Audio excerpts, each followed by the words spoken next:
এখন বাড়িতে কিভাবে যাব? হ্যালো ভাই, আমরা বাস মিস করেছি, তুমি এসে আমাদেরকে নিয়ে যাও। আরে তোর ভাই কিভাবে আসবে? ও তো অ্যাক্সিডেন্ট করেছে। আমি আমার বন্ধুকে কল করি, ওর বাইক আছে, ও এসে নিয়ে যাবে, তোকেও সাথে নিয়ে যাবো, চিন্তা করিস না। হ্যালো বন্ধু, আমি বাস মিস করেছি, আমাকে এসে নিয়ে যা। আপনি যে নাম্বারটিতে কল করেছেন সেটি এই মুহূর্তে বন্ধ আছে। আরে বন্ধু, অনেক রাত হয়ে গেছে, আমি যেতে পারবো না। দেখ, তোর বন্ধুর কোনো খবর নেই, আমার ভাই এসে গেছে।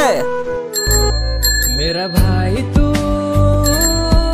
मेरी जान है मेरा भाई तू। কিন্তু তার আগে তোমার কাছে কোনটা সব থেকে বেশি দামি, এক বস্তা টাকা নাকি মা বাবা? যদি মা বাবা হয় ভিডিওতে একটি লাইক করে চ্যানেলটা সাবস্ক্রাইব করে দিও। লাইক সাবস্ক্রাইব যদি তুমি না করো তাহলে আমি বুঝে নেব তুমি মা বাবাকে একটুও ভালোবাসো না। দিদি চলো বাড়িতে যাই। দেখো আমার ভাইকে। দিদি তুমিও চলো। বোনের বন্ধু আমার বোন। এই ভিডিওতে দেখানো হয়েছে ভাইয়ের কোনো বাহানা হয়